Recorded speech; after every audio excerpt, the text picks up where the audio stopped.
Hello and welcome to the Discover History YouTube channel, and in today's video we're going to be continuing looking at the history of Worcester, because as we have said many times before, Worcester is the home city of Discover History. Now, Worcester has a very long history. We've mentioned in the past, for example, there would have been some form of a settlement here as far back as around about 700 to 750 BC.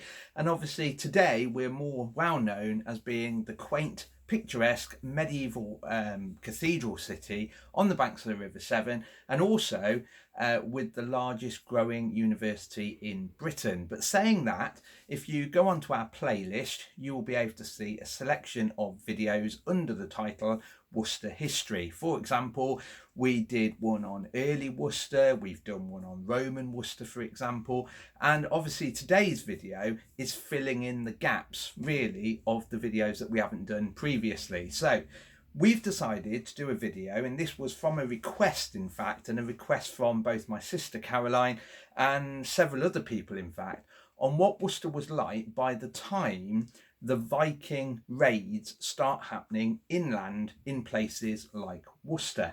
So let's have a quick recap from where we left off in a previous video about Anglo-Saxon Worcester. So hopefully you can see that. As we always say, these are laminated, so sometimes they do catch the light. So these are laminated because they're what we use when we do our guided tours around Worcester, and hopefully with lockdown easing shortly, we'll be able to get back to doing them. So I would advise you maybe booking on one of our walks.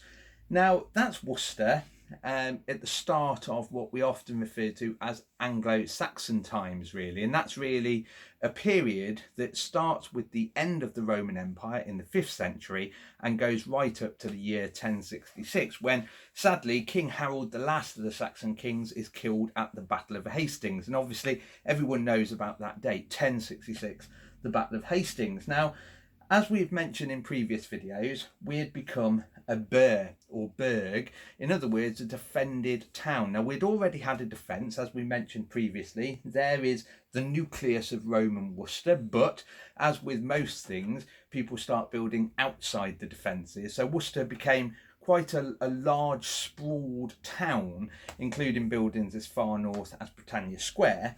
But what happened was King Alfred was extremely worried in the Anglo-Saxon period because of the Viking armies. Now, there was famously a large Viking force land in the north of the country and started to settle there, and it's often referred to as the Great Heathen Army. And King Alfred suddenly realised that there was a lot of towns, very important trading towns, often on tidal rivers, for example, like Worcester, that were very vulnerable to attack. Now, initially, the Viking period starts in 793, when you get the first proper raid on places like Lindisfarne, and then following the attacks on coastal settlements, they started to come inland. And that's the thing with the Vikings, they're very apt at adapting to the geography of the land. So once you finish raiding all the coastal ports, that sort of thing, you then go up the rivers as far as you can get. And you have to remember, places like London, places like Worcester, these are tidal rivers, and Vikings would have started raiding. So King Alfred was a bit worried, and he actually set the task to Bishop Wurfrith to actually construct these defences, take Worcester from a Roman town with small settlement and small defences to extend them. So we get the burh, as you can see just there. And Worcester was a very popular place. It pretty much concentrated on the area we've seen before, so the upper end of the high street, and Worcester was producing quite a bit of stuff. A lot of wool was being manufactured in the area. Most of the fields around this new burh was taken up by pasture land, so you would have had vast amounts of sheep grazing there, and the sheep would have been brought into the town, sheared, and then wool would have been manufactured and sold and sent out on the river, for example. We also have a vast amount of crops, but the big thing was Christianity had taken hold, and there was some very, very rich, and I will say this in Anglo-Saxon terms, very rich churches. These included the ones that you've seen before when we talked about the Anglo-Saxons. This is St. Helen's Church, altered obviously quite a bit since its Anglo-Saxon age. We've also got St. Albans, or Mag's Day Centre as it is today. That looks very much like it should have looked back in the Anglo-Saxon, but I will say there's been a few additions and alterations made to it. And then obviously there was also a church where Worcester Cathedral is. So I'll show you a picture of Worcester Cathedral, but it didn't look like that at that point. And the interesting thing is, we know from writings of the period, especially ones by John of Worcester, also referred to as Florence of Worcester, who was a monk. He actually wrote about heathen attacks, and they didn't come really across land. That would have been madness in many cases. They did do that, however.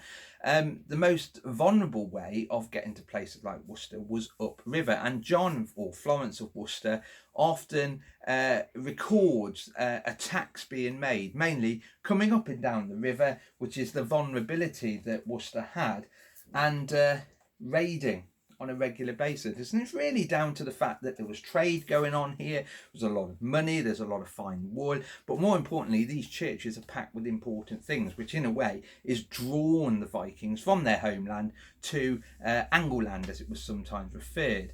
Now, the story I'm going to tell you now is a bit confusing, is the best way of looking at it, really.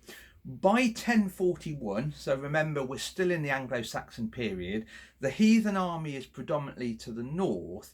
There were two little tales that I need to tell, and some people think the descriptions of it is actually of the same event. So I'm going to tell you two little tales, but people think it's the same event. We will never ever know for sure. It's a very confused period, basically.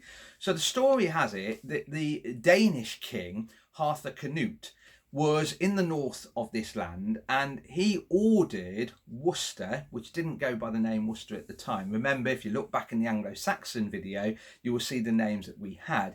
He actually ordered Worcester to pay a tax to him, being the Danish king. Now, we would now describe that as something like protection money, because that's pretty much what it was, really.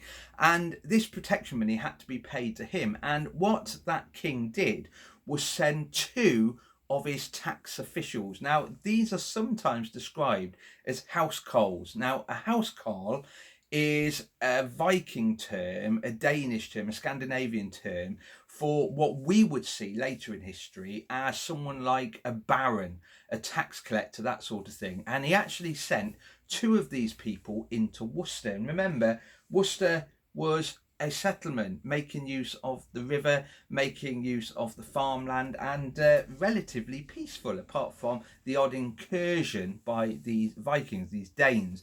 And these two tax collectors came, and the story has it, the tale has it, and it is recorded to a certain degree, that these two tax collectors were murdered by Worcester people. So they actually refused to pay this tax.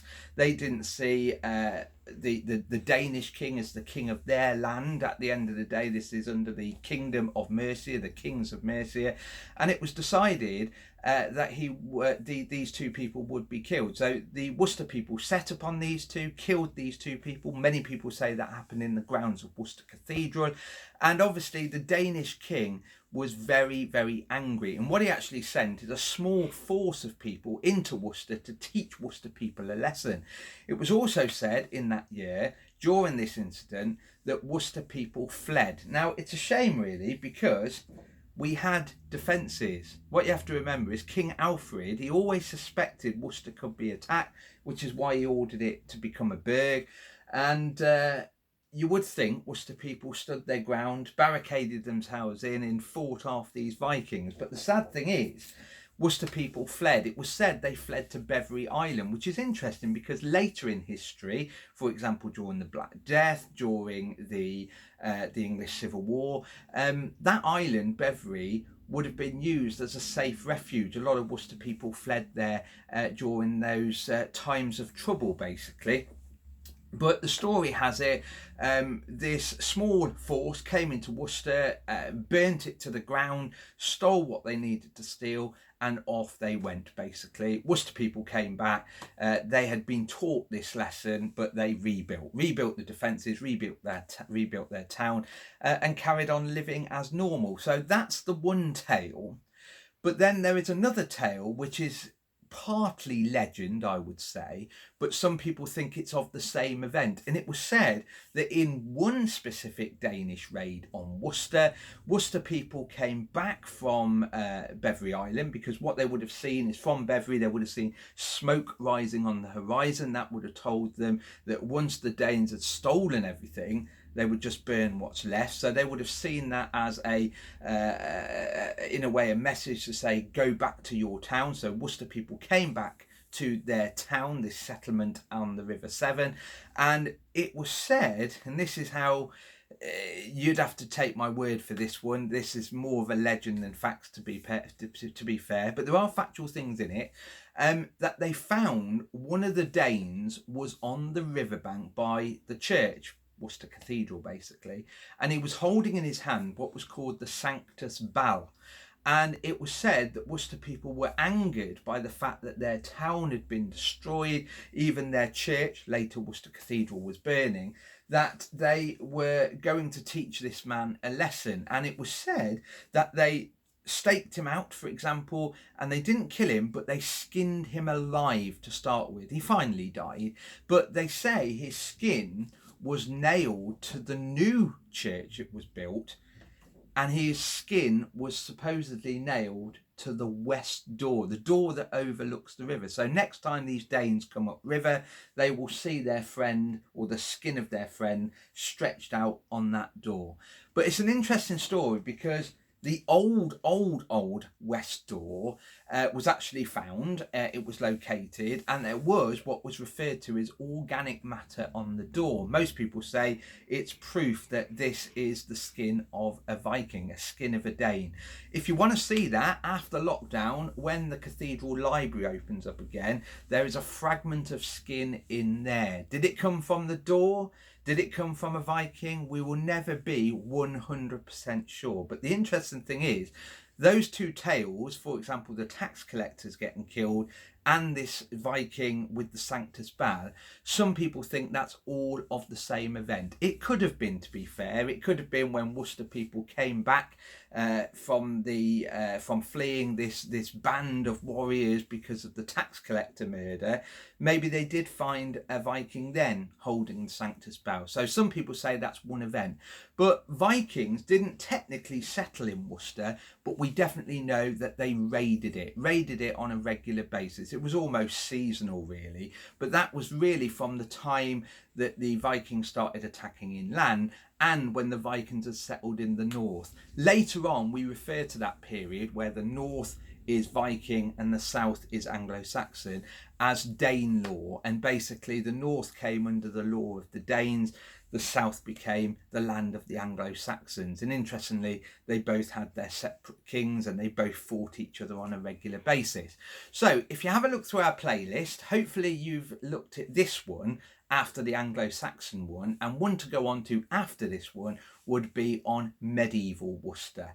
Now, hopefully by the end of lockdown, and hopefully by the end of the coronavirus full stop, we should have a whole database under that playlist covering the whole of the history of Worcester. So you'd be able to look at early Worcester, you'd be able to then go through into Roman Worcester, into Anglo-Saxon Worcester, the Viking period, the Viking attacks on Worcester, medieval, and so on, right up to the present day. Anyway, on that note, hopefully you've enjoyed it. There's a lot to cram in a short space of time. Remember, these are mainly designed to create enthusiasm for you to look further. Stay in, stay safe, and we'll see you with another lockdown video tomorrow. See you soon. Bye-bye.